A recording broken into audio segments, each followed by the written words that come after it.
Mic'd up.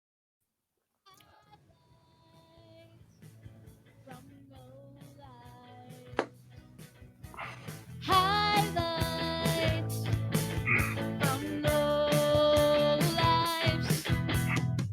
What a professional operation you folks have logged on to for tonight. Welcome. I think this is episode 90 or 91 now of the Highlights from Lowlife show. We are We still a bunch can't get of it right. lowlifes that played baseball together for a lot of years. We checked in on each other during COVID with these kind of Zoom calls. Started coming up with these top 5 lists. The people at Mic'd Up, who we'll talk about a little later, heard about that and thought it was a great idea for a show. And so here we are on coming to you live on your phone or iPad or what other device you're using. So we are keeping with a theme that we've had running here for the last few weeks. We've been going around the diamond and we've talked about our favorite players at any given position. These are not the most outstanding players or who we think are the greatest players of all time, but our personal favorites. So please chime in during the show if you've got a personal favorite major league left fielder you want to talk about. Just press that mic button down at the bottom of the screen, leave us a message, and we'll comment on it, and we'll have a good back and forth, all right? So tonight... No volume. We just went fuzzy. So tonight's show we have me. I'm Marty. I'm coming long distance all the way from Reno, Nevada. We have the guy trying to figure out what the heck he's doing over there. That's Rob Lannerman. He's supposed to be in charge of all this, but oh well. All right. I'm working my way back. There you go. Back. Sounds good. You are back. But so I haven't got to our two most favorite and famous, or is that infamous? I have to look that up. Hold on. It's part time. Okay. I think you got it right the second time. Okay. We got Teddy Bear Brett Tetlow.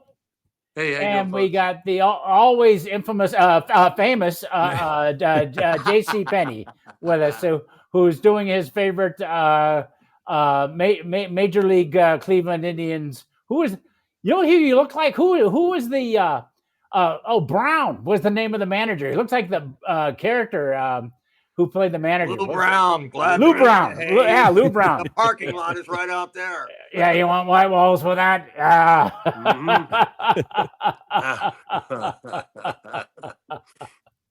So, can I turn it back over to you, Rob? Since I did so well. Oh, if it's working now, then we'll do that. And thank you. You sound wonderful. You sound great. The professional kind of show we put together here at Mic'd Up. All right, so let's get started with our lists. Marty, why don't you start? Okay. I decided to have some fun with this, so it's gonna go from the absurd to number one. I'm gonna kind of be very serious about it, but let's have some fun with number one. It was 1946 is the only year that he is labeled with.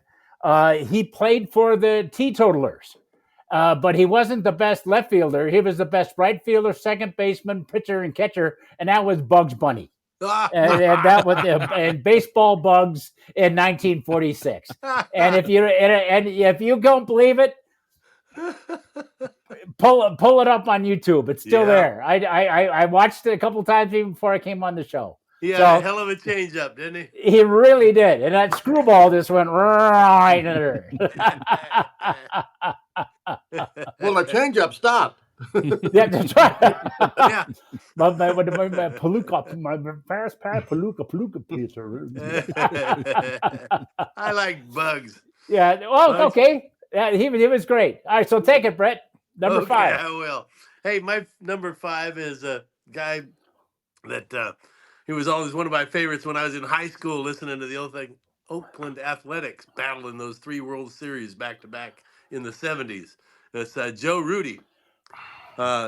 He kind of a local guy. He was born in Modesto, California, just south of where I am, and he had a pretty good career with the A's.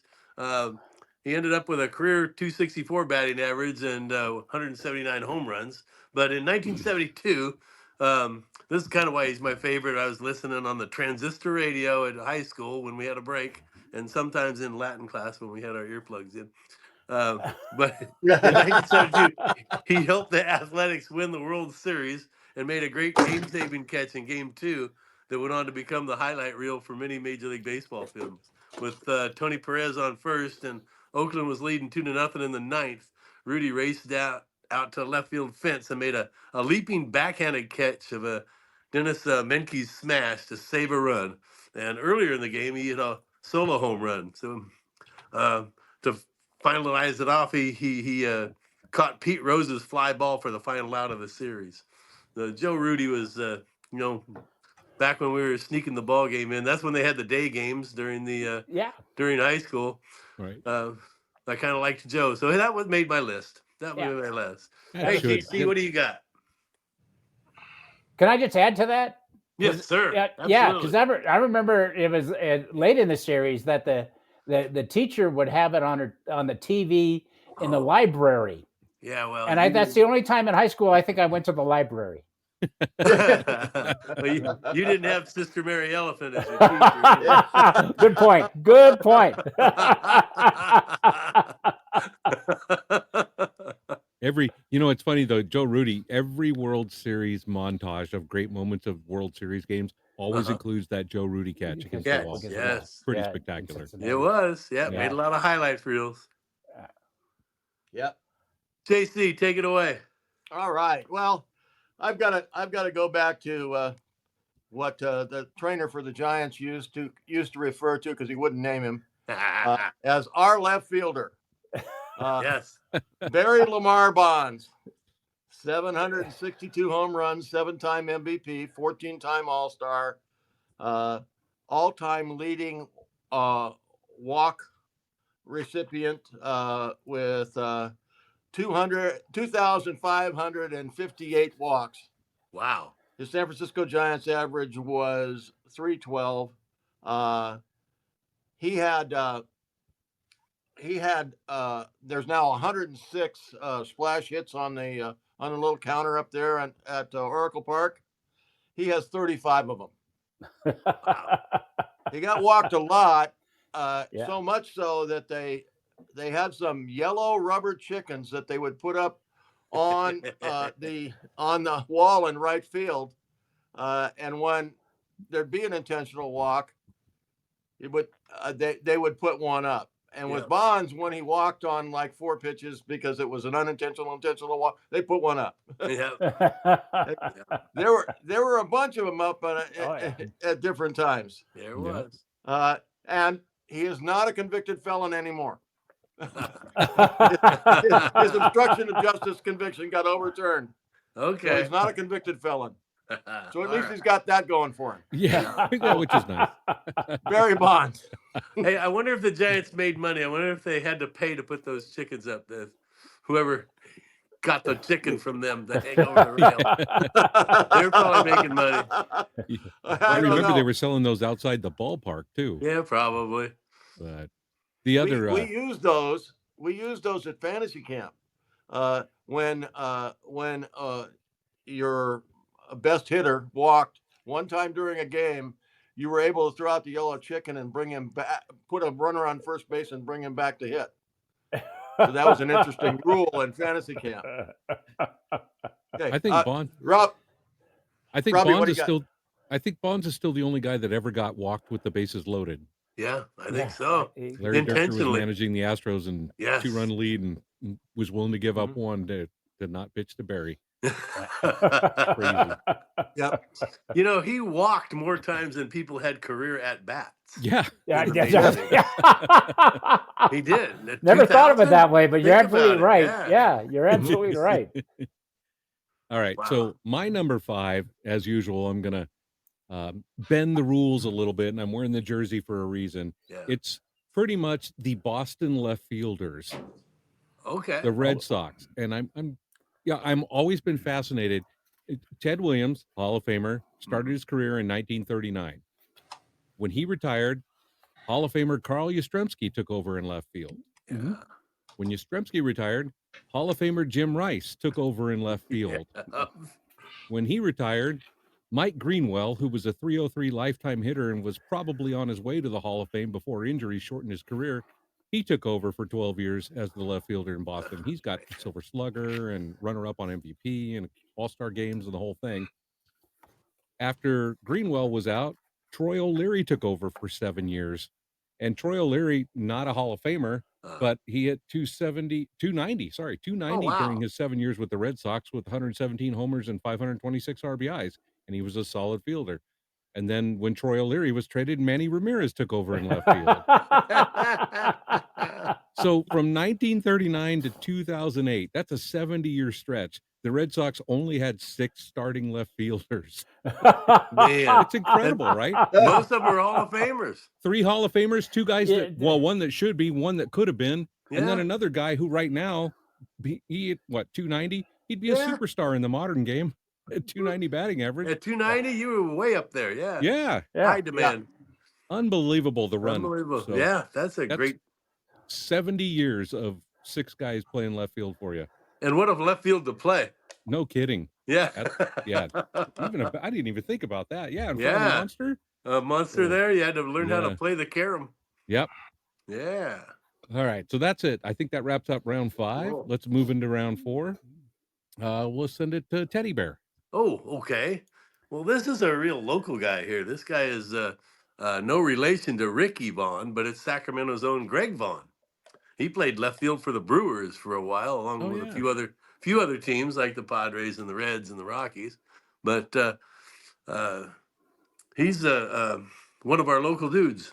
So when Vaughn arrived in Cincinnati, he caused a bit of a controversy with the club ownership because he refused to shave his goatee to comply with the Cincinnati Reds policy of no facial hair. And the fans urged owner Marge Schott at the time to lift the long-standing policy that had been in place since '67, which she eventually did. So she succumbed back then. Yeah, I think we ought to get rid of that. So anyhow, Vaughn's batting average went above and below 250 most of his career, and he ended his time in the MLB with a 242 average with 355 home runs. So he's done a lot in Sacramento and the Elk Grove area. In fact, he built Bradshaw Christian High School, a whole baseball complex for their baseball team. And he used to live right here in Elk Grove. I'm not sure if he still does. Hey, GC, do you know if he still lives in Elk Grove? I do not. I do Yeah. not. His But- kid played for me, though. Yeah. Corey See, Vaughn played for me and Corey. Babe Ruth. Uh-huh. So anyway, that's my number 4 that's why he's on my favorites list. He's a local guy. Yeah, good. That's a perfect choice. Has anybody noticed that JC's Lou Brown from Major League Impression also sounds like Marge Schott?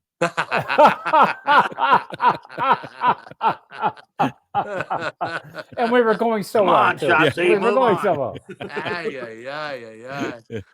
Okay. Robbie, back to you for this. Number All right. 4. I guess I always have to throw in my childhood left fielder. And he was brought up last week as a center fielder, which is what he was when he came up. But because of the great Willie Mays playing in center field and Bobby Bonds playing in right field, old Kenny Henderson. Oh, yeah. As Chris Spire called him, Skitchy Skoo. Skitchy Skoo. Skitchy Skoo, because he always had dippity-doo in the hair. And the shirts were always just pressed right. And yeah, Skitchy Skoo. Kind of like Brandon Crawford these days. Yeah, exactly. With all the goo. All the Jerry curl or whatever he's got in there. Yeah. Cool. Well, Kenny Henderson was like I grew up in a Giants family. The legend in our family is my first words were Jesus Alou. Wow. My grandmother loved Willie Mays, and my mom loved Willie McCovey and Tom Haller, and my dad liked Dirty Al Gallagher. And I mean, I can go down and tell you everybody's favorite. So I didn't want to have the same favorite as everybody else. So I picked Kenny Henderson. There you go. I did enjoy it. I like watching that guy play, and he went on to play like 20 years in the majors. When he got traded from the Giants, he went to the White Sox, went to a couple of All-Star games with the Sox, and had a couple of great seasons there, and then became a really good off-the-bench guy and clubhouse presence for a long time in the major league. So, but he was my first guy, my first favorite Giant player. So I love Kenny Henderson. So had to include him. Robbie, your family's kind of like mine. Your mom isn't the only one like Willie Mays. Every May 6th, we'd get a chocolate cake on Willie Mays' birthday. His birthday. Nice. Homemade chocolate cake. We'd always eat one. Yeah, I think my grandmother on her bookshelf had like 7 books. One was the Bible, and the other 6 were books about Willie Mays. That's Mays good. leads Jesus 6-1.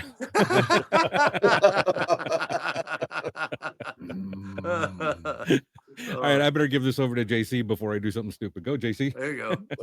All right, so I am wearing my Lou Brown jersey, my my new Lou Brown jersey, and my Cleveland Indians hat. So I'll keep in the unpopular vein and choose Albert Bell, Cleveland Indians outfielder, left fielder a lot of times. He ended up I think it was 295 career average. He had 381 home runs, but he couldn't keep out of trouble or out of controversy. He was always doing something, and the media hated him. And he was surly and kind of similar to my number 5 pick. You know, so and he unlike Bonds, he had major alcohol problems and had a few difficulties with that, but came out of it. He was a really good player, just not the best person in the world. Albert Bell. Yeah, he was the dominant hitter in the game for 3 or 4 years there. Yeah. Okay, Marty. Why? Are you Marty you the last one to go? Once he got to Bugs Bunny, he's like, "Oh, I'm done." No. Why? Why? He was in left field.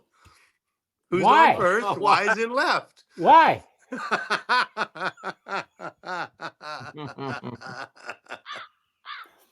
Anyway, shout out to Tiger. Thank you very much. The gift from him from our previous adventures. But you truly think you're gonna let me pass that one by? Okay. No. No. You were right on it. You were right on it.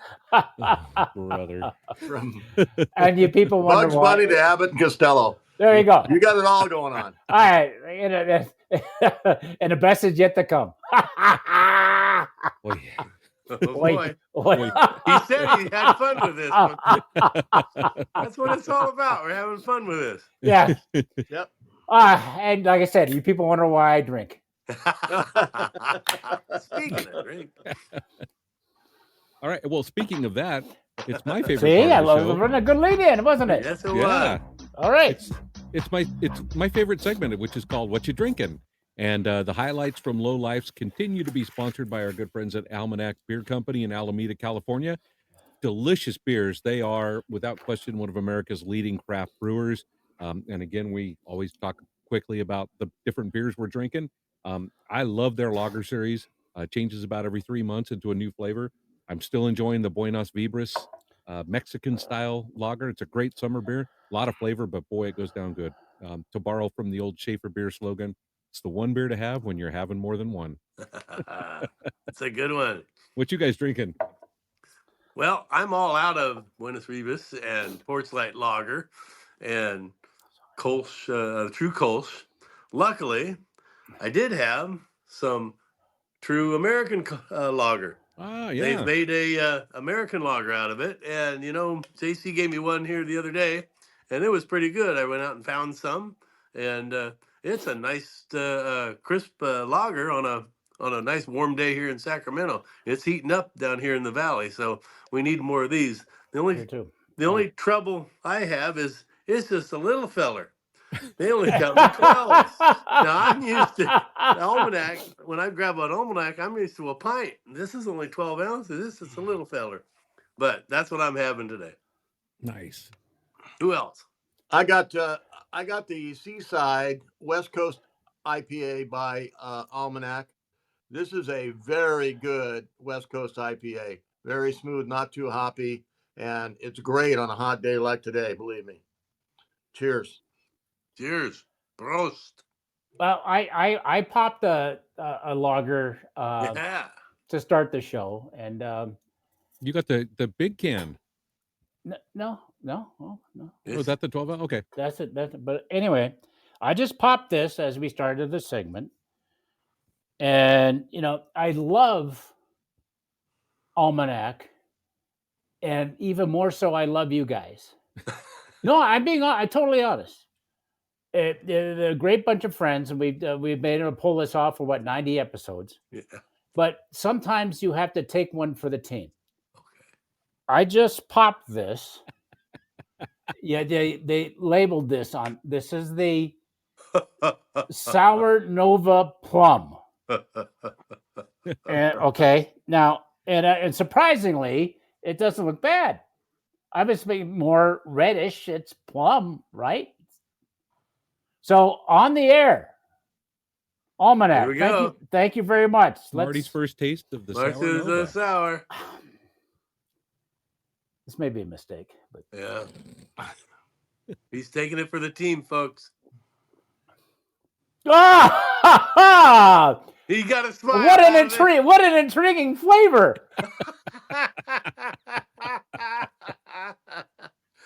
Webby would be proud of you. Yeah. I'm going to ship the other 3 cans of the 4-pack back to the Weber. I think. Okay. All right. Thank you, Almanac. Appreciate it. Sours aren't for everybody, but the people that like them love them. So They do. that's the beauty of Almanac, because they've got the West Coast IPA. They've got a big, huge, full flavored Big Love double IPA that's super dense and rich, not great on a hot day. They have barrel aged sours. They've got the kettle sours like Marty's drinking. They've got the lagers. They cover the whole gamut, and that's what makes them special. So if you can get out to Alameda, make sure you stop by the brewery and say hi to them. And it's a fun place. You can take the whole family and your dogs. It's just a good place to go. Good food, good times. And if you tell them you heard about them from the Highlights from Lowlife show, they may take pity upon you. Hey, good. It's a happening place. We've been there several times. It's always an event. Yeah. Yep. Absolutely. Well, Marty, I think you closed out the last round. So Okay. who's going first? Lou Brown's still going to do number 3. Yeah. Okay, so I thought I'd shake you guys up a little bit and go back to my childhood, early childhood. Monty Irvin played 7 seasons for the Giants after playing in the Negro Leagues for quite some time. He was a World Series champ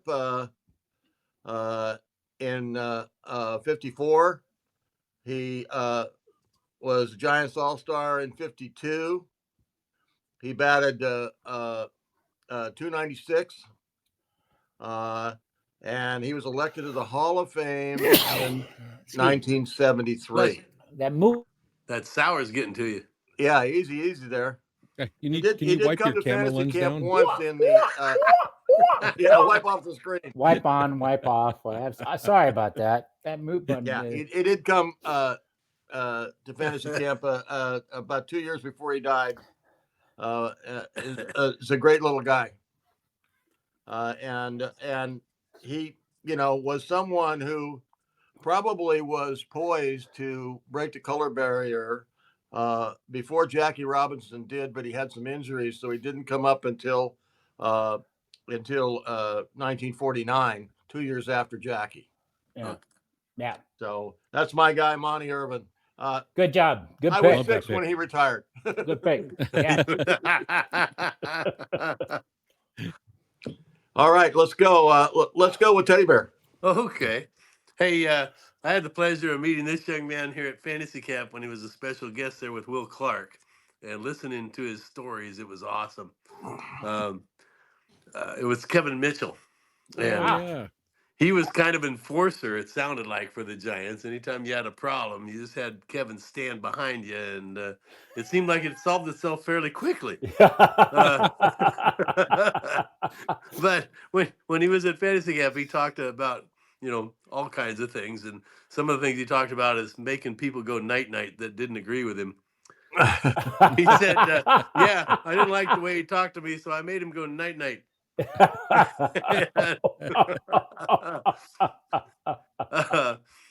He told us a story one time at camp. He said after he left MLB, he was coaching in the independent leagues as a manager for the Sonoma County Crushers in 2000. Sure. Yes. Yeah. I have. And- Well, hold on. Right back. Go ahead. Go continue. I'll be right back. Okay. Oh, He oh. was suspended for 9 games after a bench clearing brawl. I guess he went over to the team owner's box and punched him in the mouth during the brawl. He hit the team owner in the mouth. So they caught him and they suspended him. He had a career 284 batting average with 234 home runs. He was a very good hitter for the Giants, but in left field, he's probably more known for the time in 1989 when he kind of overran a fly ball going down the left field line and was able to reach back and catch it with his bare hand for the out. So that's what kind of made him famous in the left field department. But Kevin Mitchell's a kick. If you can get on his good side, he's a nice guy. He's a nice guy. So what do you got, Marty? Jacket from years ago, the Sonoma County Crushers. Sonoma County Crushers. Awesome.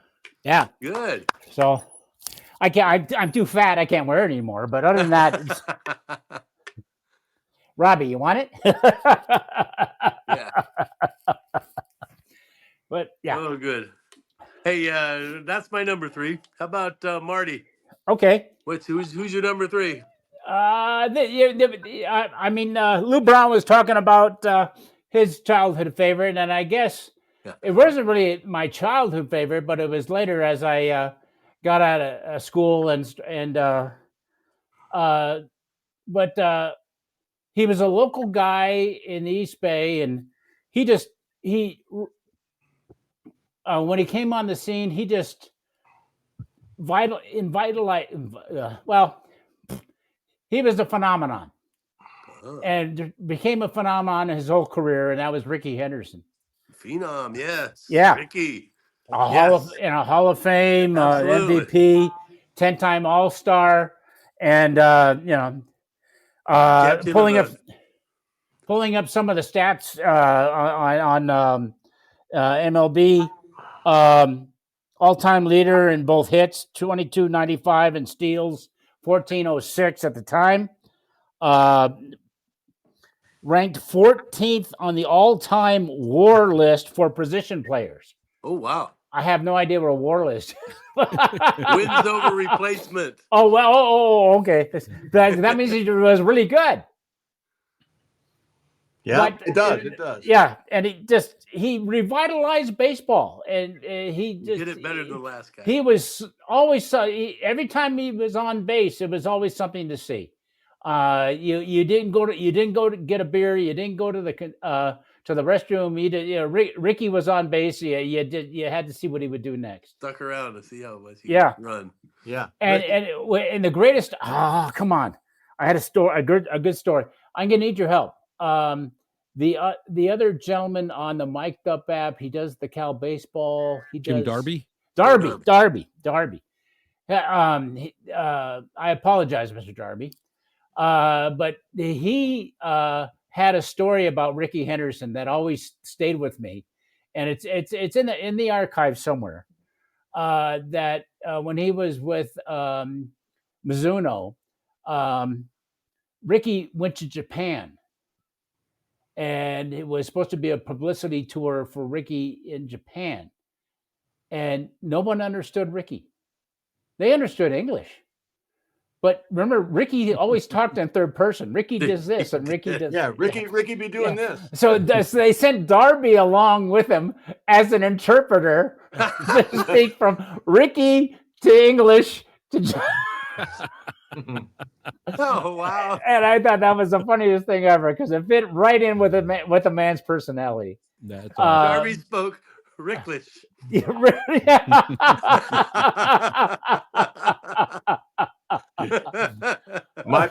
My favorite Ricky story is always the first time in Oakland when he came up and they were giving him the signs, and they said, "This is the steal. This is the takeoff. These are the signs." So the third base coach, and he's at first base. Third base coach gives him the steal sign. Then he takes it off, and Ricky stole. He stole second successfully, and then he did the same thing when he was at second base. Gave the steal sign, took it off. Ricky stole third, and he got to third base, and the coach asked him, why did you steal uh, after I gave you the takeoff sign?" He says, "Well, Ricky saw you gave the steal sign, and then you told him to take off, so he took off." So Ricky took off.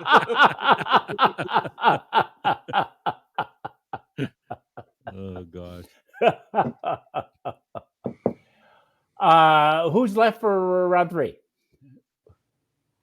Okay, cool. Robbie, take it. Hey, good pick. So this guy's probably off of everybody's radar, but you're all going to remember the name. And he fascinated me as a kid because everything he hit was a line drive. His base hits were line drives. His foul balls were line drives. His outs were line drives. The guy hit 306 for his career, 13 years in the big leagues, 1,562 hits, of which 1,211 of them were singles. So it's not like this guy was hitting home runs and doubles. He was hitting line drives. And he only walked 246 times. I'm pretty sure whenever he walked, he was pissed he didn't get to hit a line drive. He played left field for the Braves in the early 70s, and the guy's throws were line drives. Everything Ralph Garr did was a line drive. It's just the way the guy was. Wow. He always seemed happy, and he played hard and had a great time, but line drives. I mean, in batting practice, I think he's probably the first guy I see get a line drive bunt hit. The guy just hit line drives. He was absolutely fascinating. I can specifically remember that. Yep. He went on a great career with the Braves and White Sox. So there we go. Cool. All right, that's round 3. That was end of 3. Yeah. Wow, we're flying through this thing. We're having good time. Good time. Well, let's just turn it right around into round 2, and I'll start round 2. Yep. All right. Yes, sir. Because what an we eagle. Talk about Ralph Garr and the crack of the bat. This guy, and crack of the bat is a well-worn baseball phrase. Obviously, this guy's bat went boom every time he hit. Boom, at least from what I remember during his time with the Washington Senators, and that's Big Frank Howard. Wow. Yeah. Yeah. Who was the left fielder for the Dodgers for a long time, and the Dodgers just didn't think he was going to amount to much and kind of let him go. And the best thing that ever happened to Frank Howard is he got traded to the Senators, where Ted Williams was the manager, and worked with him for hours on end about pitch recognition and getting your best swing off and all of that. Didn't try to stop him from being a home run hitter, just tried to make him a better overall hitter, and it worked. He was probably for 4 or 5 years in the American League the most feared slugger in all of baseball. Oh wow. Big presence, big swing. And he actually had like a 352 on base percentage. He walked a lot for a big guy, and that's all from, he credits it to Ted Williams, and Ted Williams takes credit for it. I mean, the guy knew. I remember a quote from Ed Brinkman that said, "I was a 220 hitter until I played for the Senators, and I became a 250 hitter." And that's the kind of impact that Ted Williams could have on guys if they would work with him on hitting. And so Ted Williams probably should be my pick, but it's Frank Howard, because I remember going to those games against the A's at the Coliseum, and just they always talk about his bat sounded different. I've never heard anything like Frank Howard's bat. It was an explosion every time he hit the ball. So kind of like David Hayes, coach, when we were at camp. Oh yeah. Big David Hayes. I was playing first base, and Tiny Felder was the first base coach, and David Hayes, big guy, nice guy, but he's a ball player. He could hit, and he had arms about like my thighs. And he comes up to bat, and he's left-handed, and me and Tiny Felder just kind of walk backwards over towards the outfield grass. And we're going to go right about here for this one. Give us a little extra time. And you were talking about the Senators. One time in 71, my parents took Lynn and I back. Dad had a business meeting in on the East Coast, and we were in Washington D.C. one night. He was done. Lynn says, "Let's go to a ball game, Dad," and he says, "Okay." So he gets a cab, and we go to the Senators ballpark, and he's asking the cab driver, "I know it's kind of last minute. You think we'll get a seat?" The cab driver goes, "Oh yeah, no problem. You'll get a seat." So we go up there, and Dad gets the ticket booth. He says, "I'd like something, close to the, home plate if we could." He says, "Yeah, you can have anything you want. What do you, where would you like to sit?" And he points to a place. Okay, we got the ticket. We go inside. They announced the attendance as 500 that night for the Washington Senators night game, on a weekday. Well, That's great. can I do a critique of your analysis there, Mr. Sure. Landerman? Oh, mine, sure. Yeah. You go through the whole thing, the whole experiences of Mr. Thomas, of course, and you didn't mention 1-5. This is true. You want to explain Might be that? saving him for DH. You want to explain that? Yes. So in our Stratomatic league, in the depths of COVID, In when the we worst literally part had of nothing COVID. better to do. Yep, and it was the only way we could get any baseball, and we were rolling the dice and playing the game, and it was a Hall of Fame thing. We all drafted Hall of Famers, and I drafted Frank Thomas as my DH, and every time, I mean, it didn't matter the score of the game. I'd roll a 1-5, which was a home run on his card automatically. Like, there were people talk about Barry Bonds getting intentionally walked. Yeah. Marty intentionally walked Frank Thomas just so I wouldn't roll the dice. Pissed me off. In Just a pissed me off Stratomatic to card no game, end. he Pissed me off to no end. That's cool. Oh yeah, he will end up on my DH list for sure. Well done. All right, which one of you mooks wants to do your number 2? See what I did there? Yeah, I did. This Sure, is it. I'll take it. You got it. And I was looking at, and I pulled it up on what was it? Baseball References, top left fielders. And we talked about the guys from Boston already, and we talked about my number 1 was there, and there's an honorable mention there, and even I'm just going to put it this way: even though the Bambino played about an equal number of games in right field and left field, we're going to count him as left fielder on this list because Mr. Ruth is number 2 on the all-time WAR list of position players. Number 2, which makes me think, who the hell was number 1? I'll bet it was Bonds. But it's Babe Ruth is my number 2. Okay. And say no more. The legend, the history, and we had the privilege, a few of us, to go to Baltimore and visit the museum, which was his birthplace home. Small little museum, but we had a fantastic time and learned an awful lot. And so anytime I have an opportunity to put Babe Ruth on any list of what we talk about, he's on it. So that's there it is. If you don't like it, tough. And a Baby Ruth kind of looks like a number 2 too. Yeah. Yeah. Good thinking. Take it, Teddy Bear. Okay. Hey, my number 2. This guy was born in San Francisco. He was raised in San Francisco. He played for the New York Giants. He passed away in San Francisco, and he's buried in San Francisco. I'm catching a theme here.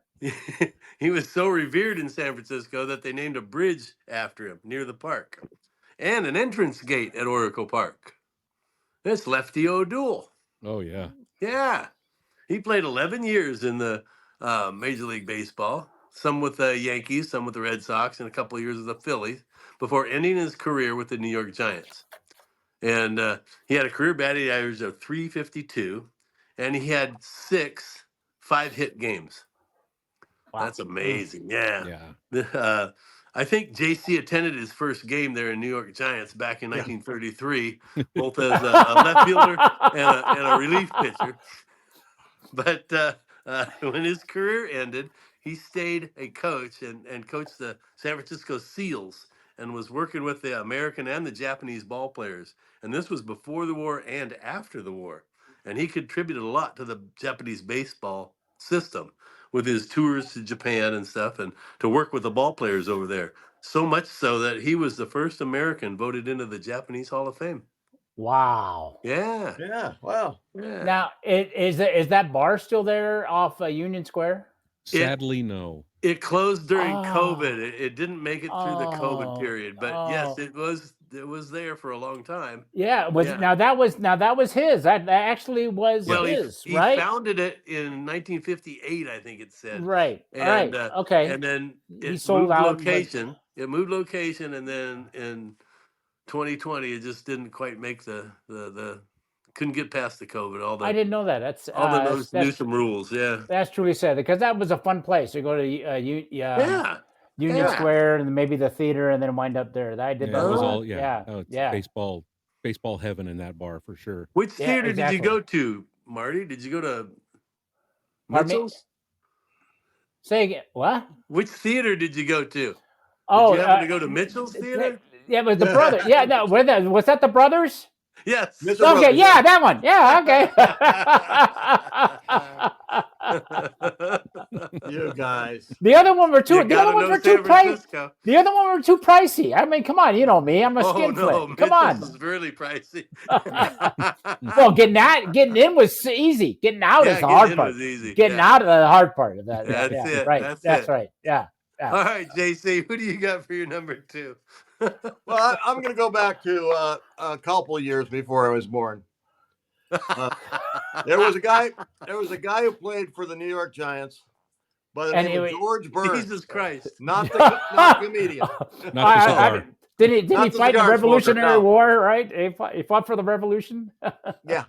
No, George broke in with the Giants at the age of 21 in 1911. His best year was 1914 when he hit 303, stole 63 bases, and had a league-leading 100 RBIs. In 1921, the Giants made another of their famous trades, and they traded him for Henry Knight Heine Grove, who was an infielder with the Cincinnati Reds, and he always hit over 300 for the Reds. His average with the Giants was about 230, and he played for 5 more years. Whereas George went on to play for several more years and hit 300. Okay. So it was one of those giant great trades. But George Burns. Okay. George Burns. All right, that ends this round, I think. Oh, it does. That concludes round number 2. So we'll take a brief moment here to thank the folks at micdup for hosting us on this network for so long. We are their longest running show, and I think we're still the most watched. So we got that going for us. Oh, cool. So, and we love you to interact. You can leave, even if you can't watch us live during the week, after you get the announcement that our show's coming up and what the topic is, you can leave a message prior to the show even starting. So take advantage of that. We love to have the interaction with the crowd. The other thing is there's a lot of other great shows on the app. They're continuing to add new shows all the time. And there's some really interesting stuff out there. And then specifically for the Lowlifes, we are now actively engaging in social media. So we've had some social media stuff, but now we're really getting out there and getting after it with Facebook and Instagram. And look, this is a bunch of old guys here that are on TikTok. So that's how hip and cool we are now. But I thought it was MySpace. MySpace, yes. Tom is still our best friend. Yeah. Yeah, join us on the other social media stuff. It's a great place to interact with us. You can even leave messages on those for us to talk about on the show. But we're looking to be much more fun and much more active out there, and we have some good long-term plans coming up. And next week's show is going to be special, and we'll talk about that at the end of this show. But please join us on the social media stuff and keep checking in on Mic'd Up and participating here and following us on YouTube and everywhere else. And we'll follow you back. That's what we do. So, Hey, thanks, Mic'd Up. Appreciate it. Yeah. All right. Who's up for round one? Round one. Well, why don't you start round one? All right. And thank you for letting me have this. I guess I know who it is. The first time you go to a baseball fantasy camp, they stress very clearly that, hey, enjoy your time here, have fun, but none of these guys are going to be your friend. Mm-hmm. And I mean, the four of us will sit here and tell you right now, they say that, but it's not true. It's not true. Because No. one of the great friends I've been able to make out of fantasy camp was a left fielder for the Giants, Braves, Phillies, Cubs, and was known as quite the leader and one of the better players of his era and his generation. I could talk for hours about his prep work. I've seen video, just internal team videos from when he played and other stuff on like Giants highlight films and Cubs highlight films, where in batting practice, he would always stand in the cage and every single pitch, he'd create a scenario for himself. Runners at first and third, got to stay out of the double play. Runner at second, I'm going to hit behind him. I got to hit to right field. He would constantly set, so no pitch was just a swing, let's go after it. He'd say it out loud to himself, just here's my scenario, and then he'd try to hit in that scenario based on whatever came out of the batting practice pitcher's hand. So he took it serious. He parlayed that into a great career coaching and then into the broadcast booth. And that's my good friend Gary Matthews, the Sarge. Hey, Sarge. Sarge. Yeah, great Yes, player, very good. better human being, and he's been a good friend of the Lowlifes. He's taken care of us a couple of times with front row tickets at right behind the Cubs dugout at Wrigley Field, and getting us treated as though we were the most important people that have ever eaten at Gibson Steakhouse, among other things. Wow, So it was an unbelievable experience. It yeah, really was. Sarge, there's no doubt he was going to be an eye number one. So Yeah. What do you got, JC? Oh, okay. Well, I had a couple of first. Let me get that. Important. I had a couple, and I was thinking about Bobby Thompson, the shot heard round the world. Sure. I was thinking of Moises Alou because of the Alou history. I was thinking of Elliot Ramos, the current left fielder, but I'm going to pick. What about you're going to go with Yoshi Sinjo? No, sir. No, sir. No, sir. The 2014 opening day starter in left field was Michael Morris. Yeah. Oh, Now Morris. that he has career 279 home runs, 279 average. 16 home runs, World Series ring. He came back to the Giants after being gone because he semi-retired after 2014. Came back in 2017. And early in the season that year, he was involved in the Hunter Strickland Harper dust up, and he ran out to the field to try to intercept Harper coming after Strickland because Buster Posey wasn't going to have anything to do with it. That's how much of a good guy Strickland was.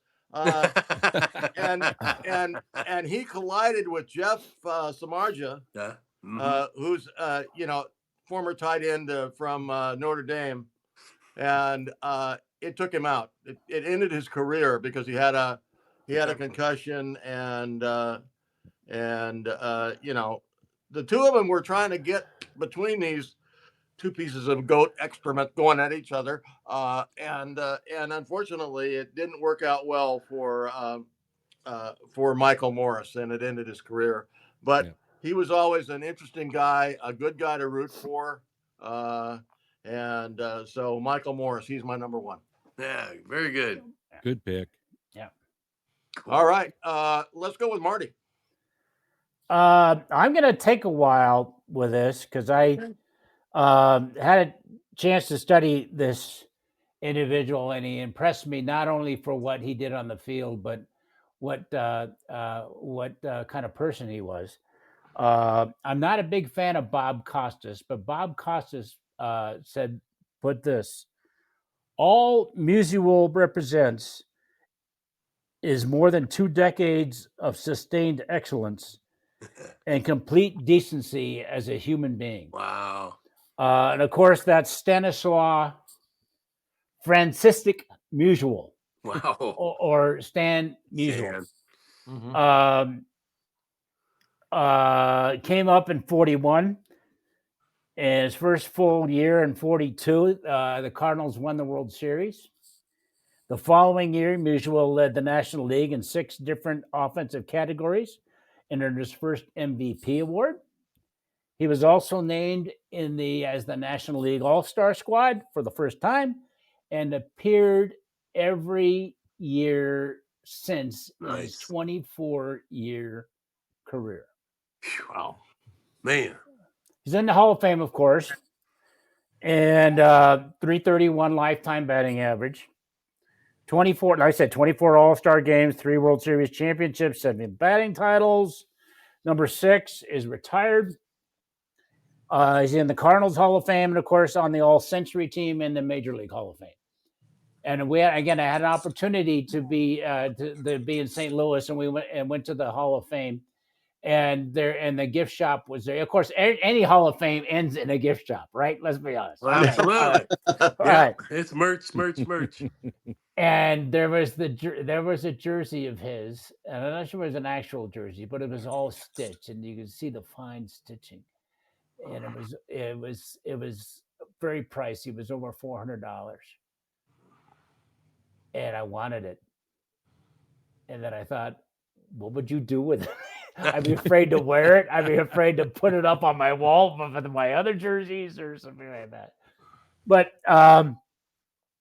he missed the 45 season because he enlisted in the Navy, and his Navy career wasn't some of the other greats of that era was not.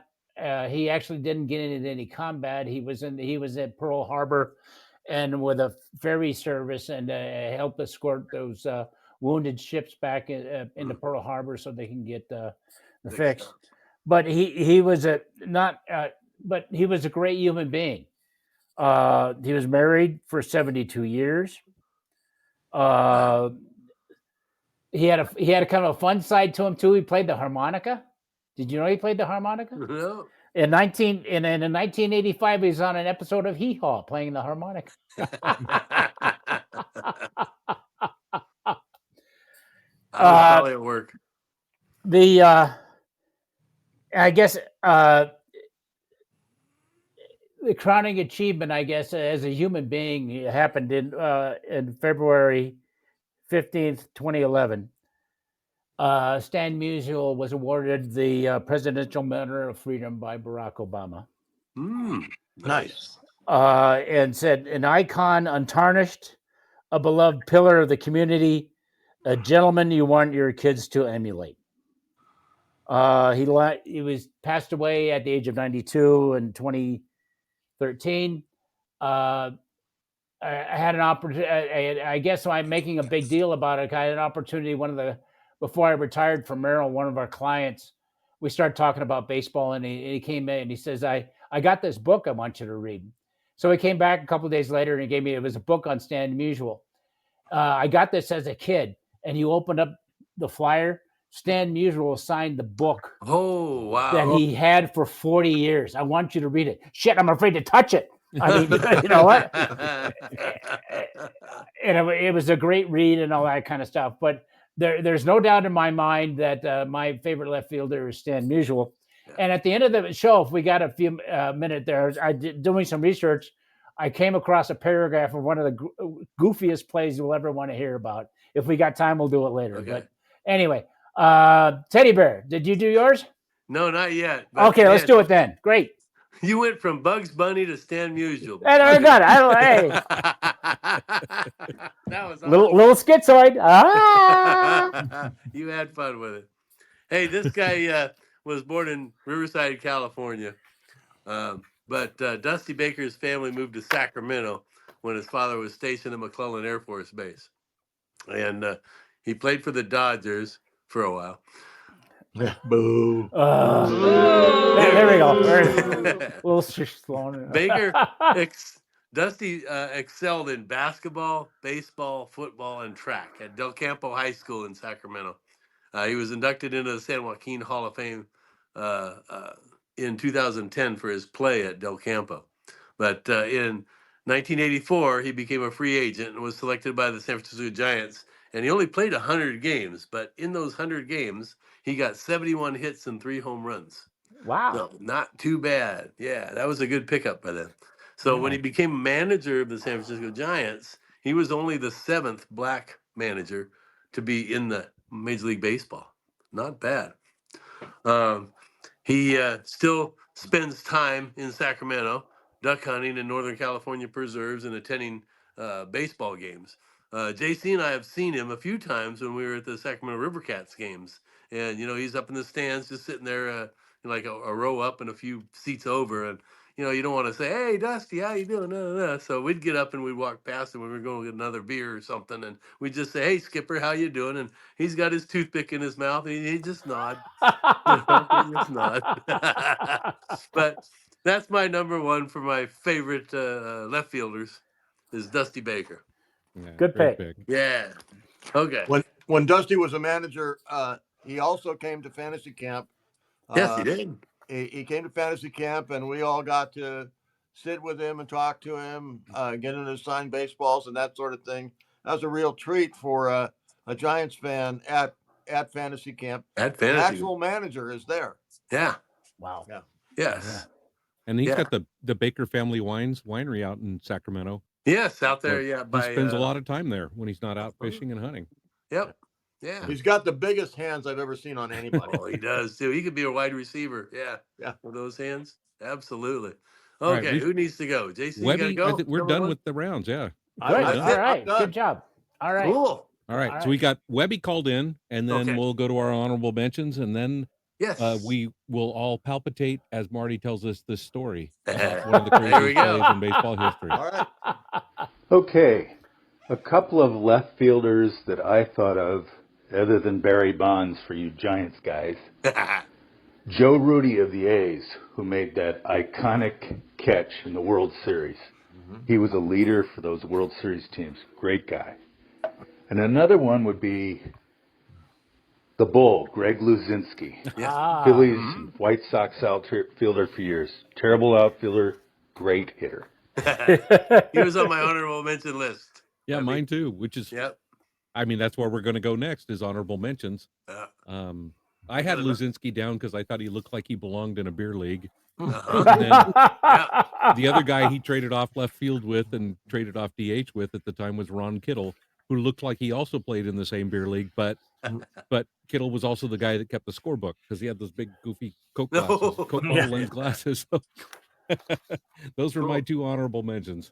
Yeah, I was going to do Luzinski and a fella that we've seen at the Ports games in years past. And then JC and I attended a game at Oracle Park. I think it was during COVID, as a matter of fact, but he made it up to the big leagues. And we watched him play left field in front of us, Sky Bolt. Oh, Skybolt. Yes, Sky Bolt from the Ports. An answer to two Joe Matlin trivia questions. Yes. We'll cover Joe Matlin's famous top 5 trivia questions in another show. There we go. That would be a good show. I've got one that I didn't mention. I mentioned Alou and Bobby Thompson and those guys, but Larry Herndon. Guys don't remember Larry Herndon much, but he did have a good year for the Giants in 1981. He was the left fielder, and he won the Willie Mack Award. Oh, nice. Which is always special. Yeah. So Larry Herndon. Herndon's a great pick. Yeah. He was on that 84 Tigers team that won the World Series. He was a key part of that team. Yeah. Good dude. We got another call in. Oh, good. Dave. Hey, I've got another player that played for the Chicago White Sox back in the day, Minnie Minoso. Yeah, Minnie Minoso. From the Negro League, broke in two Uh-huh. players after Jackie Robinson to the majors. Yep. Nice, Minoso's Dave. a good pick. Yeah. Way to go, Big Juicy. Yeah, Ted Williams got mentioned earlier with the under the Boston category, of course, but there was an exhibit when we had a chance to go to the Hall of Fame of Ted Williams' strike zone, and it was just baseballs. I mean, help me with this, maybe 10 across and maybe 12 or 13, and each one was colored differently about how effective his hitting was. The blue ones were kind of cold, and the red ones were super hot, and then a different. But there was very little blue, an awful lot of red. I mean, this guy was. Thank you. That's there it. You go. Yeah, that's it. That's perfect. That's it. Yeah, and everybody's got maybe their blind spot or something, but anything close to him, he just clobbered.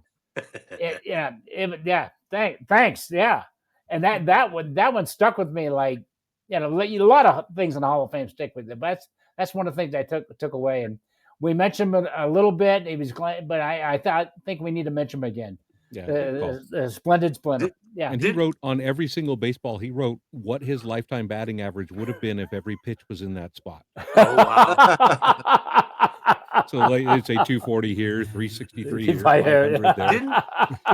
Didn't Ted Williams have 20/10 vision?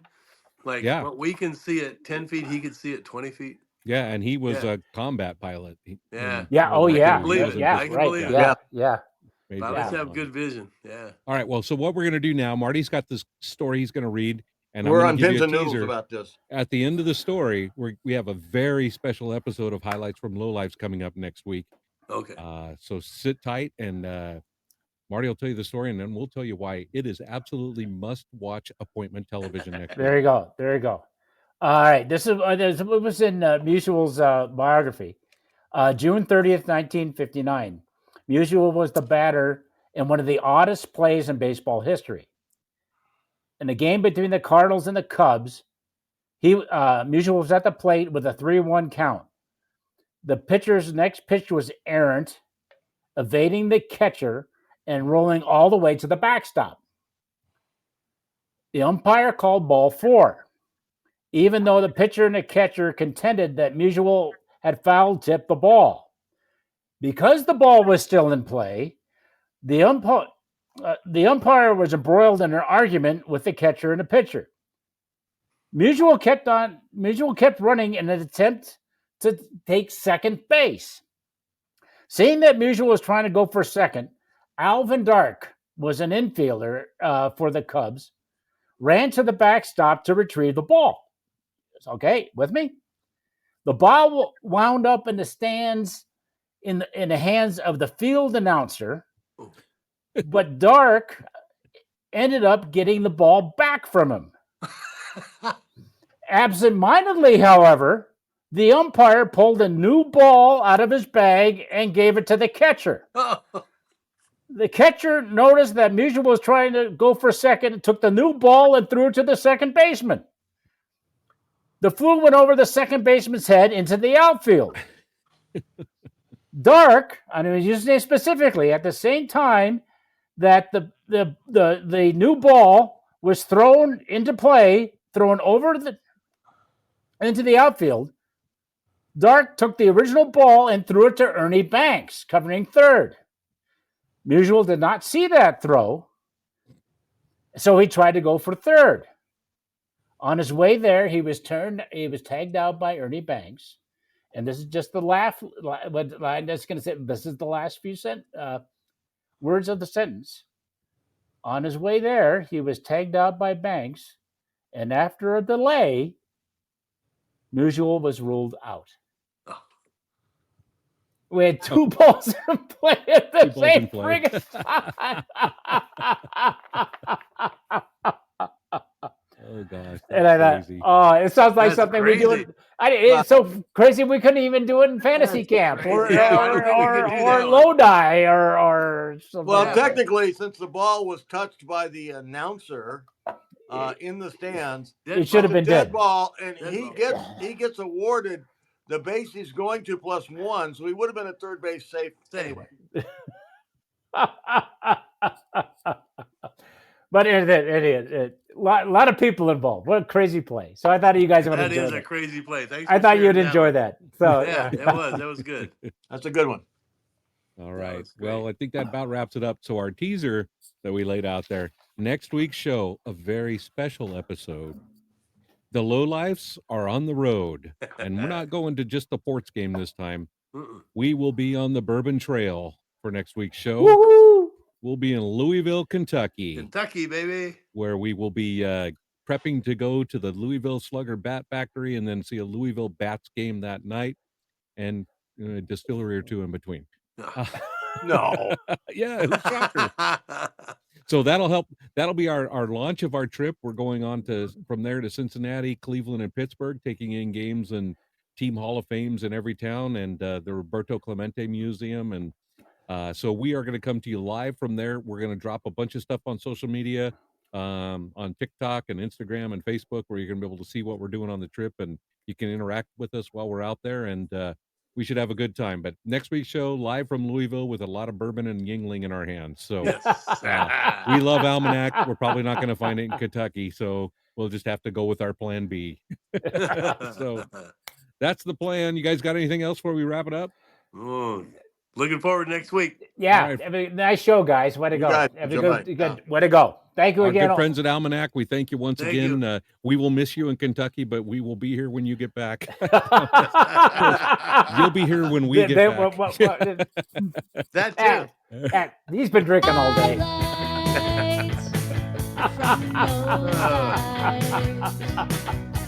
Good story, Marty. Thank you.